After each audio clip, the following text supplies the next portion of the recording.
look in my logbook here from when I was flying active duty. I can go look at March 8th, 1999, and I see I flew aircraft number 159619, this exact aircraft right here.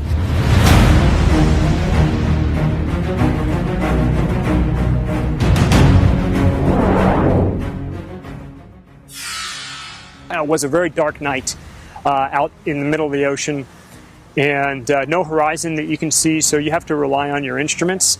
We were a wingman, so we were flying in formation, but as you come back for a night trap aboard a ship, they stack you up behind the ship, and one comes down at a time, about one every minute.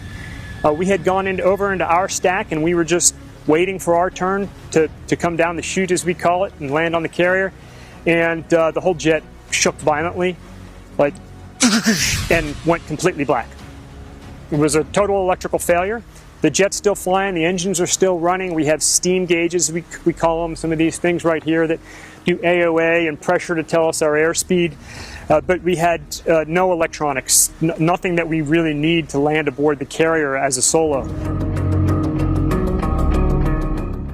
So we had to think quickly. Couldn't talk on the radio, had no radios. So we went and found our wingman. We knew where he was. We could still see him flashing, but he didn't know that we were Nordo, and we had no electricity. We were completely black, no lights. These are strip lightings that we would use for flying at night up real close, but none of our lights, none of our collision lights, none of our position lights were working.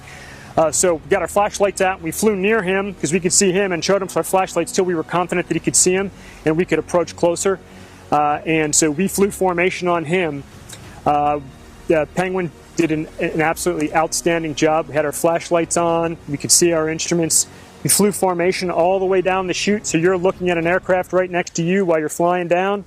And then right about 10, 15 seconds before landing, black night, no horizon, they flash their lights in the lead aircraft, they pull away, and you transition to the aircraft carrier. You got some rabbit lights, you got a meatball that tells us what angle we're coming in to land, and about the time that I'm telling this story, we trapped aboard the carrier safely. Wingman was up ahead in case we boltered, as we call it. We missed a wire, we took off again, we could fly formation on him again.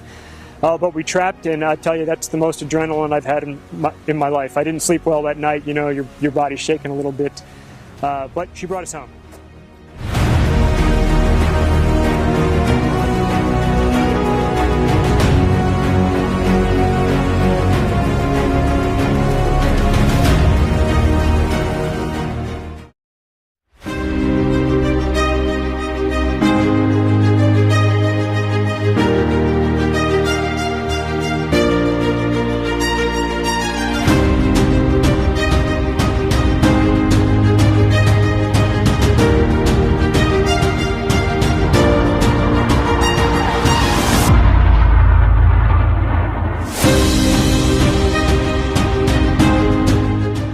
My name is Graham Stapleton, call sign Bones.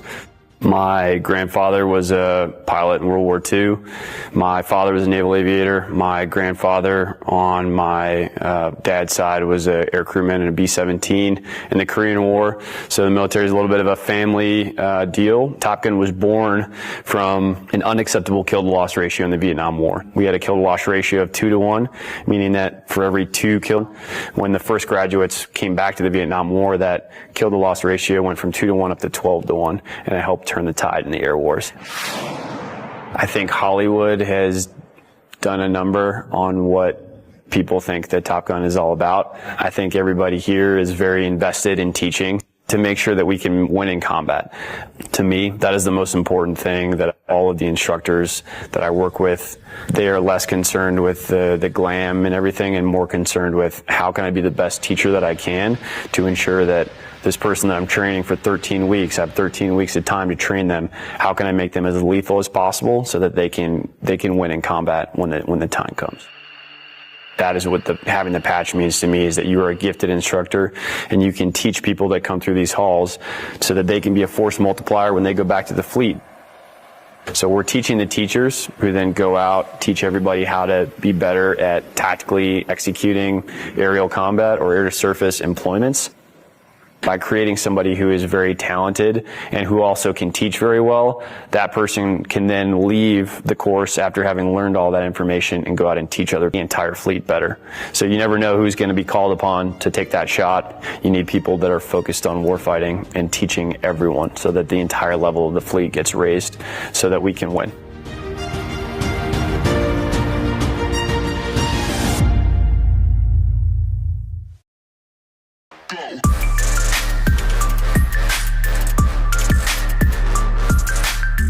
Subject is Lieutenant J.T. Loy. This time I'd like to check the stop run button starting with the flight director. It operates. Flight surgeon. It operates. Lieutenant, if you push the stop run button on your stick. It operates. Okay, the flight deck is manned and ready. Okay, Lieutenant, just a reminder about your first run. It'll be a gradual onset run. You won't have your G-suit on, and you won't be straining, okay? Just sit there totally relaxed. When your lights come down to 30 degrees off the nose, or you have 75% light loss, and I want you to hit the stop the run button, okay? Okay. We're ready to go anytime you are. Ready. Okay, this is going to be 5.5 Gs for 30 seconds. Run will begin on my mark. 5, 4, 3, 2, 1, mark.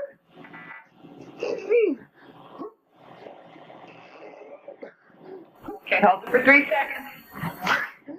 1, 2, 3. Okay, you're on top. Look off, look for some light loss. Try to hold that air in.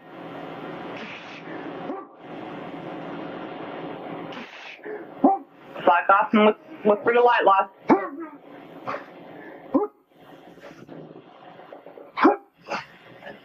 Okay, relax, you're down. Okay, it's 7.5 to 15 seconds. Run will begin on my mark. 5, 4, 3, 2, 1. Exchange. 1, 2, 3. Exchange. Looking good.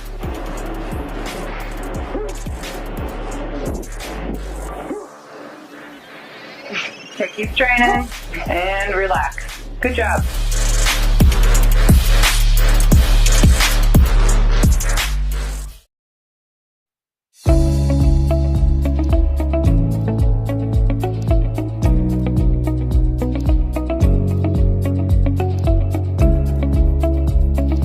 I'm going to talk to you about some of the patches on my flight jacket. Very personal thing, personalized by squadron, personalized by individual. Our squadron had a very specific patch that we used on our left side here. It's a Tomcat with the stars in there, multicolored. Had our squadron VF-213 and had Tomcat underneath the patch with the traditional Tomcat there.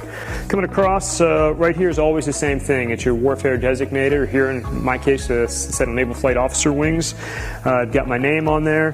The squadron designator is always over here. Some folks that flew in multiple squadrons, you know, they'd stack up their patches right on top of them. Pretty cool.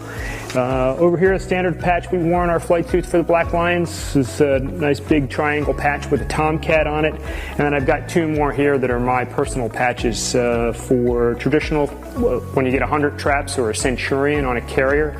You get a patch. And so I have 100 traps on the Kitty Hawk for my first cruise, and I got 100 traps on the Carl Vinson for my second cruise. All right, so you see them talking in the movies with their mask off. It's not going to work. So you're looking at a mask that I flew for all my flight hours I used. It's got a microphone right on the inside as oxygen comes through the tube that's connected to the jet. Also has the electronics for communicating through there. So if this thing's just hanging out, it's very loud in the Tomcat, it wouldn't work. So if you did have it hanging off on one side, you'd just push it up with your elbow, stick it over your face, make your radio call, and then let it hang back down. Little B-roll action while I'm talking here. So this is nice big cutout here for visibility. So if you're looking for somebody, you're looking out, you get very good visibility everywhere on here. You know, like I said, if it gets sunny, you put it down. If it's not, you can put it up. All right, after a great flight dogfighting, tearing into somebody, training, flying fast, pulling G's, having a great time, you get back to the paraloft, you got to get everything off.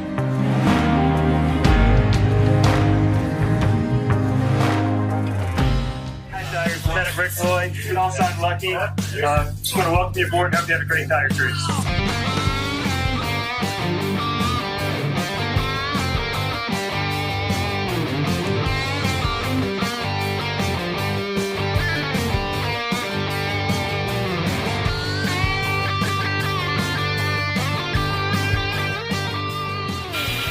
Blackhawk. See if we can get it now. Keep it going. The bus came off, huh? Sure did. Left, 9 o'clock. Still your position. Laser's firing, looking good. One. Both of them right there. They're right together. Still 6-1 for time.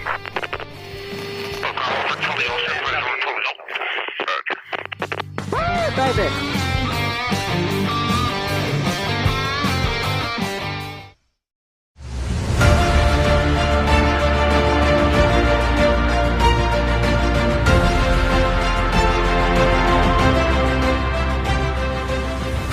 My name is Lieutenant Phil Murphy. I was inspired to become a pilot because it's kind of a family business. My dad and grandpa were both naval aviators, and then the inspiration had come from Top Gun, and told all the great stories about the training that we get here and everything, and then how much fun it is to be an instructor and how rewarding it is. So that's kind of how I went down that road. In terms of graduating students that meet the bar here to earn the Top Gun patch, all of the instructors work to an extreme level on a day-to-day basis to make sure that all of our students will graduate at the appropriate level.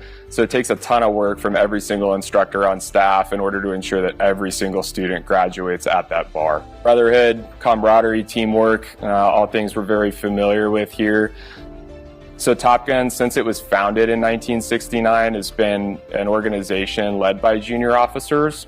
We use a peer leadership structure here, which essentially just means that we require everybody to do their job without being asked, if you will. So we get a group of people here as instructors that show up every day motivated to teach, motivated to be experts in their area of expertise.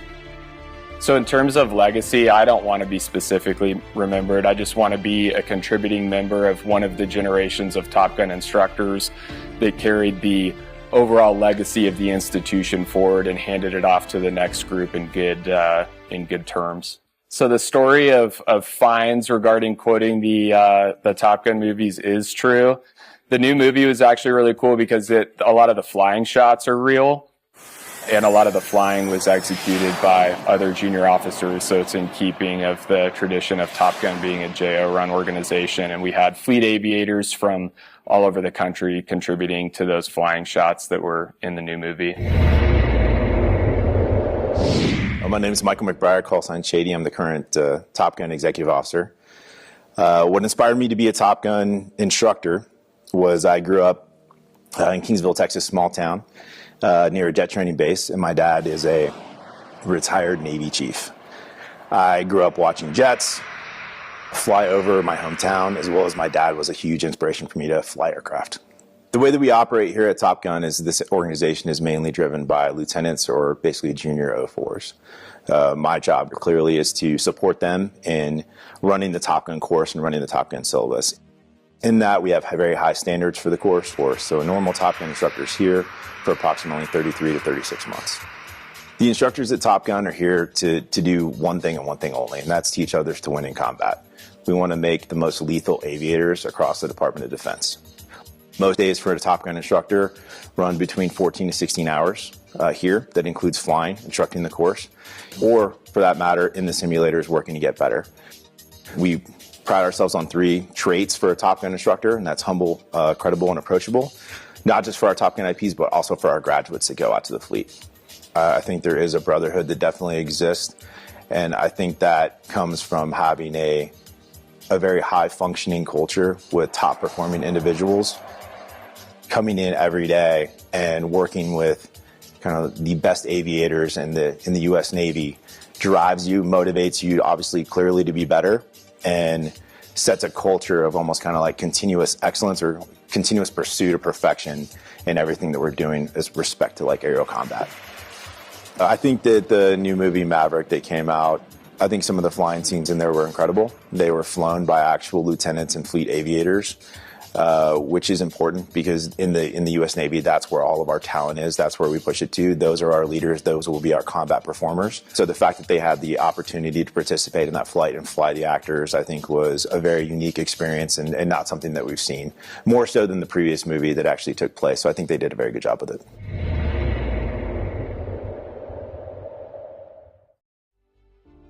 Something that some folks don't often acknowledge or talk about is the tremendous sacrifice, the strain on families, on the sailors, men and women that deploy to serve as serving in the military of the United States. It varies across all of the services, and for the Navy, from my perspective, it was very challenging.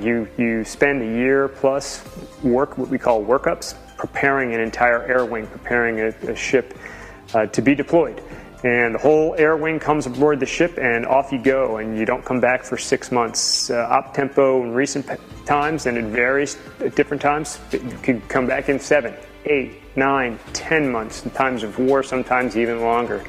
And that can create a tremendous strain on families. Without a network, without a support structure from Americans like yourself, that can write letters, send care packages, just let the warriors that are out there sacrificing for the freedom of the United States, let them know you're there for them and you care about them, and that means everything.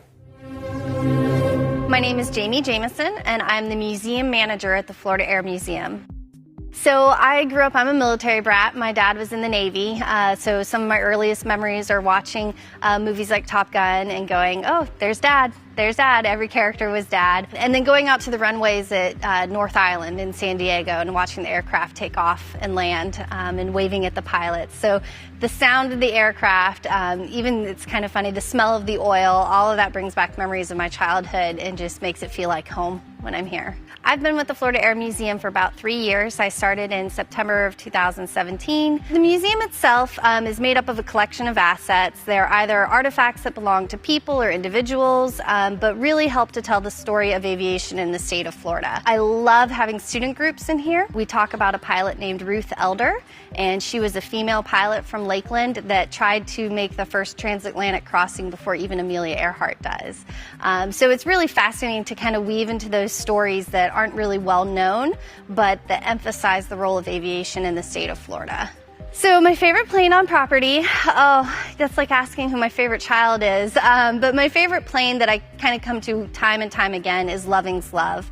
It's a great little aircraft. It is a replica of an original design by Neil Loving, and Neil Loving was a pilot who had lost the use of his legs in a tragic glider accident, and he specifically designed this aircraft so that he could fly it with his limited leg use. What's really cool about the story is that this replica is actually built by an SR-71 pilot. His favorite thing was this story about this little racing airplane that Neil Loving built, and he loved it so much that he built his own replica. He actually flew it to visit Mr. Loving and show him, I was so inspired by you, here's what I built. So one of the great things about the Florida Air Museum is we have our own on-site restoration building. The Bueller Restoration Building works on the aircraft that you'll see on display in the museum, as well as some of our flying assets, meaning aircraft that we can take flying individually. Really interesting project that they're working on right now is called the Spirit of Lakeland. And the Spirit of Lakeland is a partnership with Able Flight that allows those with varying disabilities the opportunity to earn their private pilot license. We're very fortunate to have 3 Navy aircraft on loan for the United States Naval Aviation Museum in Pensacola. They include the Sea Dart, the Vertical Riser, and of course the F-14 Tomcat. And the F-14 Tomcat, when it was retired, it flew down here to Lakeland, landed at our little airport here in Lakeland, and they taxied it over to where it is on display currently at the moment. An interesting event happened. The National Naval Heritage Command said, hey, we need to come inspect the aircraft. And I said, okay. So I got everything ready, and I was ready for this big inspection, and they come and they do it, and they said, okay, well, we've done the inspection. You'll be happy to know that it's not radioactive. And I said, oh, I didn't know that that was something I needed to be worried about. But then, when I stopped and considered the career of this aircraft, what types of carriers it might have been, the emergence of the nuclear forward deployed aircraft carriers, that sort of thing at the time, I said, Yeah, I guess that's something that I'm really glad they came and investigated on. One of my favorite things about the museum is our interaction with our youth audience. The best thing about museums is when you have a generational conversation. So you have older members of society bringing their younger grandchildren, nieces, nephews, and they walk around the museum and they can talk about, oh, I built an airplane like that, when they're looking at the experimental and the kit. Or if they were in the military, coming in and saying, hey, I flew the F-14. You know, your old man, he was that cool guy that got to fly it. Or, you know, talking about their experiences on the aircraft carriers or being forward deployed. You can have a museum, but if you don't have those conversations and experiences, the meaning gets lost. It's just kind of stuff. So what I enjoy about it is that really aviation is extremely personal and people love to talk about it and they love to share what they know. And I'm always happy at the end of the day when I see a family come in and get to share their experience.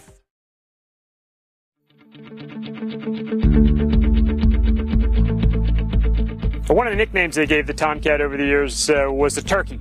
Because it's got these big wings, swings out, it kind of looks like a turkey flying down low. So if Tomcat's a turkey, as is affectionately known, these are its turkey feathers. So this is the exhaust section of the engine, and this exhaust area can close and open as a function of whatever the throttle setting is. So when you're subsonic and you don't have the afterburners going, these things will be closed up in a nice tight circle here to continue to accelerate that airflow outside of the back end here. And this whole big section back here in the engine that you're looking at, you know, from here halfway forward there is an afterburning section, pretty much throwing raw fuel into the back end, lighting it off, call it the afterburner or the blower, or light the cans as we like to say it.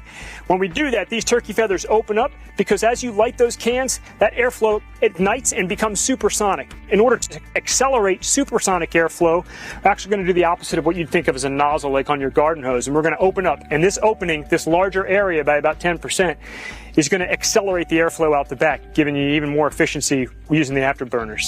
Tail hook, it's sitting back here. This is what stops you every time. Got a tail hook right here.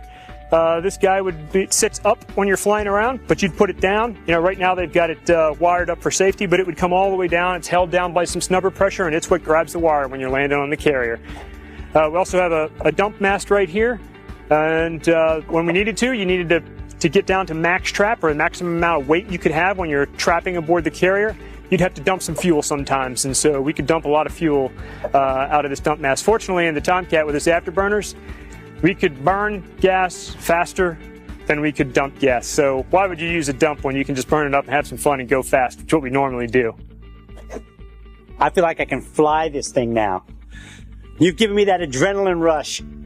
It's a beautiful bird, and it's amazing that coming back and standing next to one after so many years. It just brings back so many fond memories. I'm glad we could share them. My name is Ed Young. I'm the Executive Director of the Aerospace Center for Excellence. The Aerospace Center for Excellence is the 20-acre campus on the south end of the Lakeland Linder International Airport, which includes the Florida Air Museum, the Central Florida Aerospace Academy, the Tom Davis Educational Center, the Piedmont Laboratory, the Bueller Aviation Restoration Center, and a fully functional 727 classroom. The Florida Air Museum is dedicated to aviation in Florida. It's actually been declared by the state of Florida to be the official aviation museum and education center. We try to collect artifacts that are related to Florida history. The Bueller Restoration Center is directly across the street from the Florida Air Museum. In April of last year, we received a giant box with hundreds of parts in it, and we are now constructing an aircraft. And that aircraft is being specifically designed to help people with disabilities, particularly paraplegics and quadriplegics, learn how to fly. The program that we're using, Able Flight, has put wings on over 100 pilots so far that have disabilities. The great thing about the program is that when you're in the air, you are simply a pilot. You are not a paraplegic, you're not a quadriplegic, you're a pilot. And the avionics are mounted into this and then mounted to a TV bracket. So basically what you can do is come up with your wheelchair, position yourself, put yourself in the aircraft, and then pull the avionics panel back across to you. There's also a bar right here that it's not back from the metal shop, but there's a bar right here that controls the rudders. That way, if you don't have use of your legs, you can still control the airplane. And then there's a center bar that controls the ailerons. So everyone who works in the Florida Air Museum has a different specialty or different interest. As it happens, I'm an aviation historian, and I love the ones that are tied deeply to history, including the Baby Laird, which was built in 1913 by Matty Laird, who became one of the most innovative individuals in terms of the golden age of aviation. He hired a few people that aviation people are familiar with: Clyde Cessna, Lloyd Stearman, and Walter Beach. The International Council of Airshow Performers has their Hall of Fame here. There are airshow planes. In fact, there's an airshow plane right above me, the Red Baron. I do love the Baby Laird. Matty Laird was absolutely essential in terms of Kansas aviation. Kansas is actually considered the air capital of the world because so many of the aircraft are still produced there. 85% of all of the general aviation fleet are still produced in Kansas. Well, Matty Laird, he was crazy if you think about it. He took parts off of a bicycle. He took a glider wing that he had, he put them together, and at the time, in 1913, he was earning $300 per flight, which is about 10 grand a day just to fly that thing. Katherine Johnson borrowed his next version of that, called the Bone Shaker, and she flew it in China and Japan and really convinced people in that part of the world that that was a legitimate way to travel. Air travel was going to be the next big thing. I do love that plane.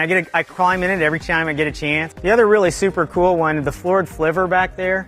So Ford really had this notion that they were going to create the Model T of airplanes, and they did a Ford reliability tour in 1926, 1927.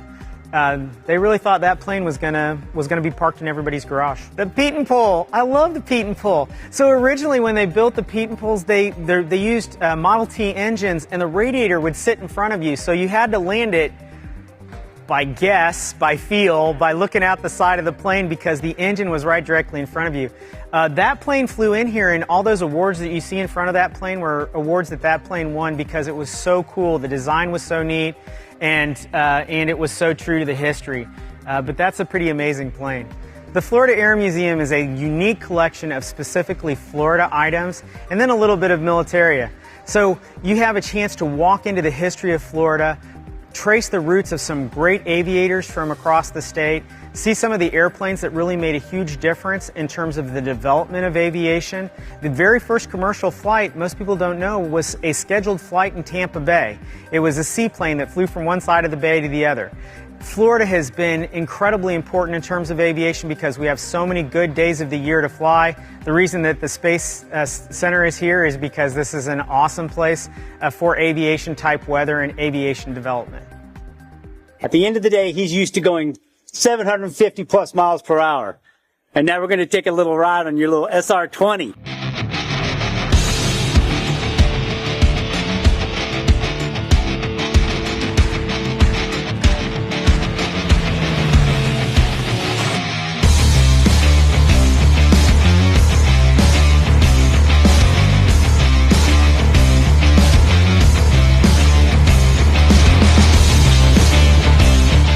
Up and away.